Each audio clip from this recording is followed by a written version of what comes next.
Jordan, each of you, and take up a stone on his shoulder, according to the number of the tribes of Israel, to serve as a sign among you. In the future, when your children ask, what are those stones for? Tell them that the flow of the Jordan was cut off before the ark of the covenant of the Lord. When it crossed the Jordan and the waters of the Jordan were cut off, these stones are to be a memorial to the people of Israel forever. Not just for a few days, not just for a few years, not just to be memorialized in the Hebrew eyes, but a memorial forever. So the Israelites did as Joshua commanded them. I find it very strange that the Israelites obeyed. Because if you know anything about them, they were a rebellious lot and they did their own thing whenever they wanted to. We've been studying Daniel in our Sunday school class. The kings in the book of Daniel are the most dumb people I've ever met in my life. It took Nebuchadnezzar 7 years to learn the lesson, and then he finally says, oh, I'll serve the high God. So the Israelites did as Joshua commanded. They took 12 stones from the middle of the Jordan, according to the number of the tribes of Israel, as the Lord had told Joshua, and they carried them over to the middle of the camp, or to the camp, where they put them down. Joshua set up the 12 stones that made in the middle of the Jordan at the spot where the priests who carried the ark had stood up. And they are there today. Now I want you to understand something. Moses had died. Now if you go back with me for just a few minutes to chapter 1 of the book of Joshua. In Joshua chapter 1 it says this, 1 verses 1 through 3. After the death of Moses, the servant of the Lord said to Joshua, the son of Nun, Moses' aide, hey Joshua, I don't know if you know this or not, but Moses, my servant's dead. Now, who else other than Joshua would have known that? I mean, that's sort of like saying, hey Bill, your mom passed away. She's been gone since 1982. Joshua knew. Joshua was aware. Joshua had in his hands what was going on. He's saying the era of Joshua, the leader, or Moses, the leader of Israel, is done. Guess whose shoulders it's going to fall on now? Joshua, you're the man. Moses, my servant, is dead. Get the people ready to cross the Jordan River into the land that I am about to give them, to the Israelites. I will give them every place you put your foot.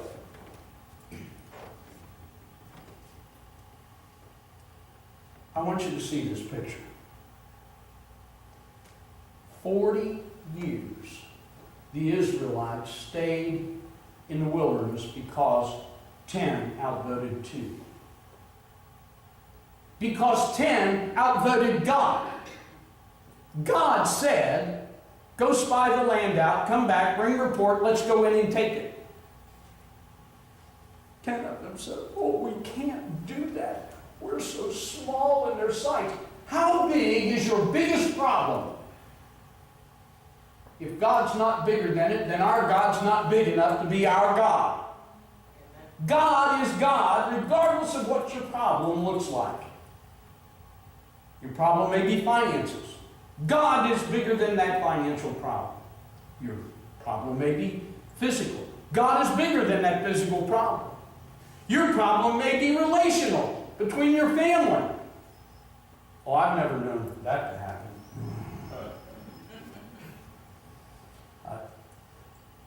All I can say is, thank God where our family is today.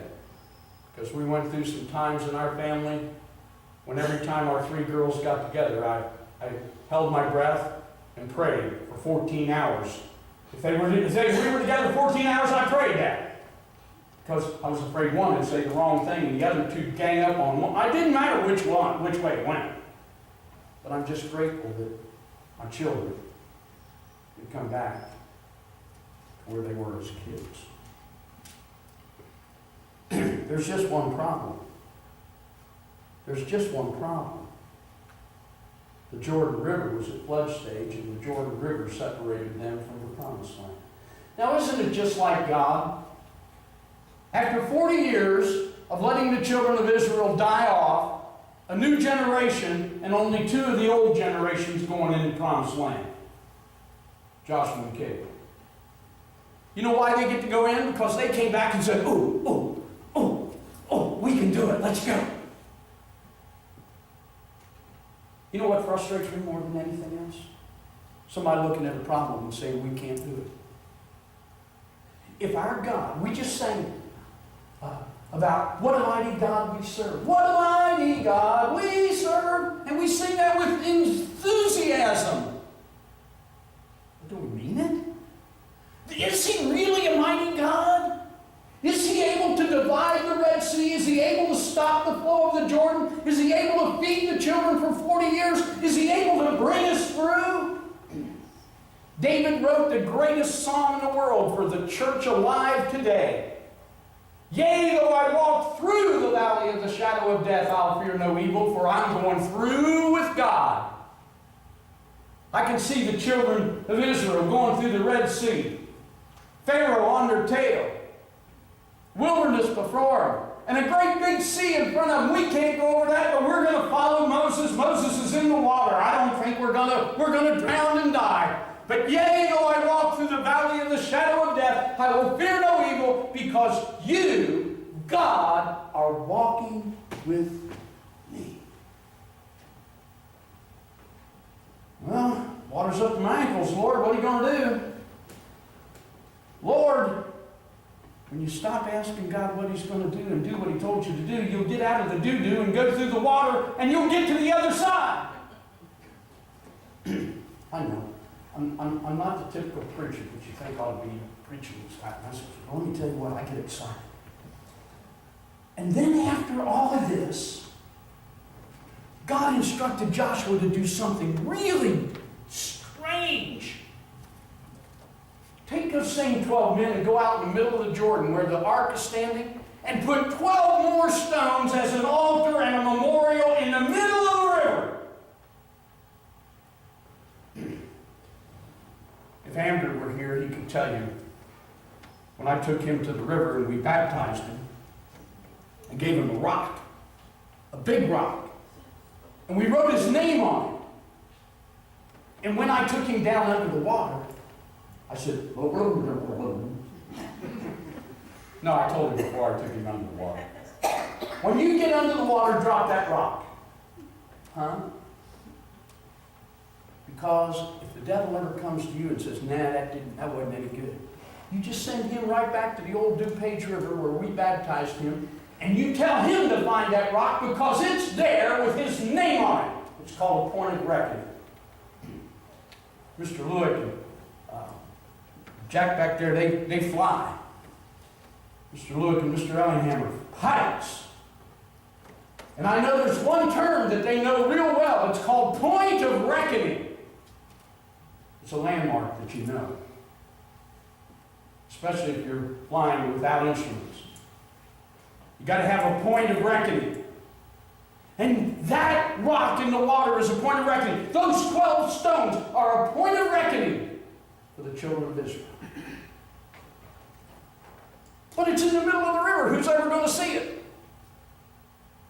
Have you ever heard what happens when there's no more rain and the Jordan River starts to trickle like a little bitty thing?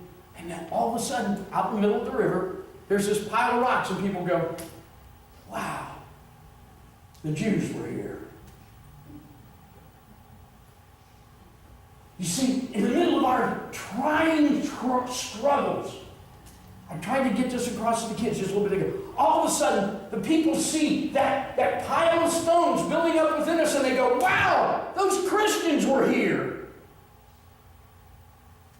Christians. People that love the Lord more than they love life themselves. Oh, could that be our soldiers? Could that be our first responders today? When a fire breaks out in the house, everybody runs out, but the firemen run in. Gunfire takes place, everybody runs away, the police run to the middle of it. IEDs going off in the middle of Afghanistan, and who's running to it? Our soldiers. And today, we call a celebration Memorial Day. Being grateful for the first battle that ever took place upon our own land, the Revolutionary War. For the battle that we call, I don't know what y'all call it up here, but I call it Civil War. I think y'all up here call it the war between the states. But I call it Civil War. But here's the thing, folks. Because our men and women have said, I'll go. I'll go and fight on another land so that that doesn't come here. Jesus Christ went to the cross of Calvary so that he could say, I'll take your penalty of sin so that the battle doesn't have to be on your shoulders. I'll take it. So when we honor our military dead, let's honor our Savior alive, because he gave his life that all should live. You see, the passage that I read to you from the Scripture is certainly not about our Memorial Day, but it is about a memorial. In France, there's a graveyard, a cemetery, that has approximately 5,000 grave markers on it. 5,000. D-Day. The beach of Normandy saved France from becoming communist. And every year, we're to honor those people. And I get emotional when I think about it. My heart wants to race because that could have been a battle fought here on American soil. The battle for your soul was fought and won on Calvary over 2,000 years ago. And God loved you so much that he said, I'll send my son to pay the penalty of your sin. I know. Nobody likes to hear the percenters. But the Apostle Paul wrote to us, and he said, all have sinned and come short.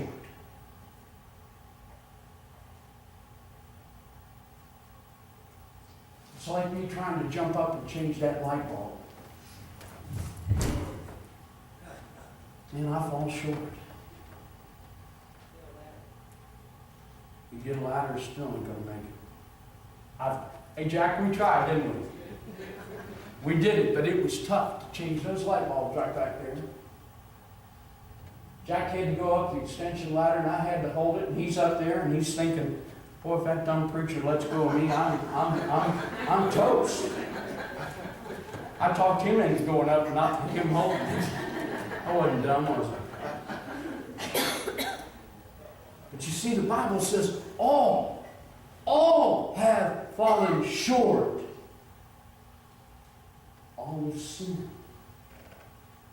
I don't like that. I want to be righteous. I want to be to God just like I was to my mama. My mama thought my name was Jesus Christ. My mama thought I couldn't do anything wrong. Until she ran into a man named John Edwards. John told her about me getting tossed in jail and him making a fool out of me. And you know the fun thing about it was? John was right. I fell short. You've fallen short. But thanks be to God that he's given us Jesus Christ, and thanks be to the men and women of the military over the past 235 years that have said, we'll go, we'll fight the battle for you. Now, it's not fair that many of those people died for the worms that live in our nation today. Did he just say that? Amen. Yes, he did. But you know what? It wasn't fair that Jesus Christ died for this worm. Amen. So when we go to Memorial Day services, remember what Joshua set up. A place of memorial. Some of us, it's merely the beginning of summer. Others, it's a solemn day of remembrance. When we look into the eyes of those who still mourn the loss of their loved ones. When I stand before that Vietnam memorial, and I see the names of John Biden, Cliff Leffler, John Spidle. Boys that died there. They weren't even, John Spidle, I don't even believe, shaved. Spent 4 years at West Point. The first time out on a helicopter, commanding a helicopter, they get shot down. And because he let the enemy wander over his body and pick his body clean of clothes and ammunition, he saved the lives of his crew. And 37 operations later, he died on an operating table. It wasn't fair. Wasn't fair that Jesus went to the cross and died for us. It wasn't fair that Mr. Parks served in the Second World War. It wasn't fair that you served in Vietnam. But can I tell you what? The fairness is this. The few died for the many to set us free. And because of that gift, people today have the rights to their opinion. But can I tell you something? We also have the rights to our opinion. That this is a Christian nation. That this is a land that is free because of the brave, not of the brave. Because those men and women decided, I'll serve. Oh, some of us were drafted. Some of us enlisted. Some of us said, I don't want to go, and left the country. And those who served still served for the many. Just exactly like Jesus Christ did. You see, in a quoted Memorial Day speech by Oliver Wendell Holmes, the speaker ended his address with these words: "Our dead brothers still live for us, and bid us to think of life and not death. Of life in which their youth they lent the passion and joy of spring." He says, as I listen to the great chorus of life and the joy begins again, amid the awful orchestration of seen and unseen powers and destinies of good and evil, our trumpet sounds once more a note of daring hope and the resounding answer, I will go. The American soldier who gave his life or her life for the U.S. citizen to enjoy life, liberty, and the pursuit of happiness won't be telling us how to observe the holiday today. But I believe that Oliver Wendell Holmes' proposition of think life, not death, is what we ought to be doing. Be grateful for the life.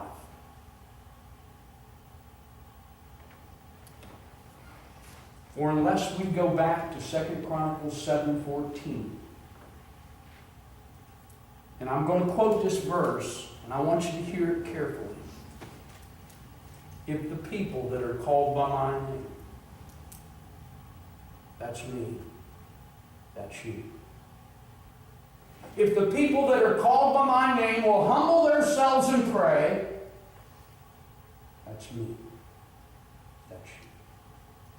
and turn from their wicked ways, I, God, will hear your prayer from heaven, and I'll heal your land. America doesn't need anything more today than a good old-fashioned healing. I will heal their land. I will heal. I will heal the rift between the ages. I will heal the sickness between the races. I will heal the divisions of the religions. Now you say, preacher, you mean we all ought to coexist? Jesus said in John 14:6, I am the truth. And then he adds to that the addendum that nobody likes. No man comes to the Father but by me. I know people don't like to hear that. Because just like in every committee, there's a difference of opinion. And if we took a vote here today, there'd be a difference of opinion. But Jesus said, one way to peace. The only way to peace. Y'all from my generation, you know what this means, right? Peace, brother, peace. There's only one way to peace, and that's through the power. Not black power, not green power, not Spanish power, not Italian or Polish power, but through the power of the cross. One way to peace is through the power of the cross. And our men and women, be they black or white, American Indian, Chinese, whatever they were that served in our armies, there was only one way that this nation be saved. And that's through the power of the cross of Jesus Christ. I know you thought I was going to say military power, but let me tell you something. If we put Christ first, 2 Chronicles 7:14, tattoo it to your eyelids, put it on your refrigerator, hang it from your car window, hang it from your mirror, hang it every place there is. If the people that are called by my name,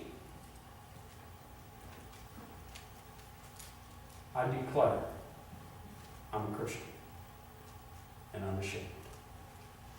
I declare that I am an American and I am unashamed.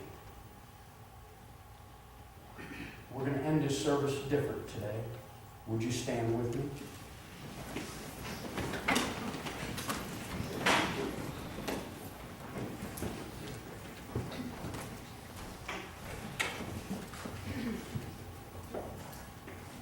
Tell me where I left this on.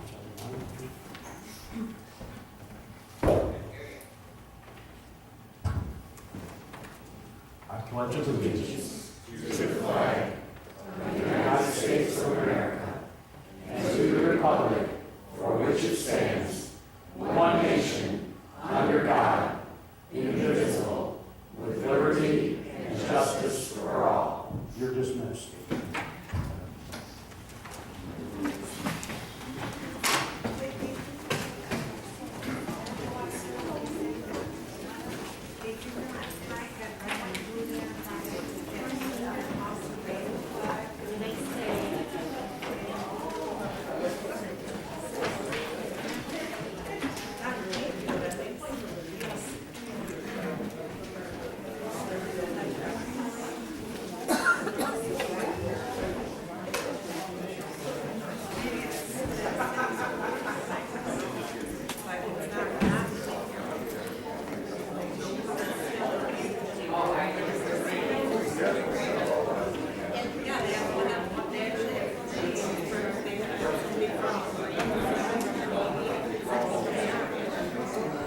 Actually, I'm already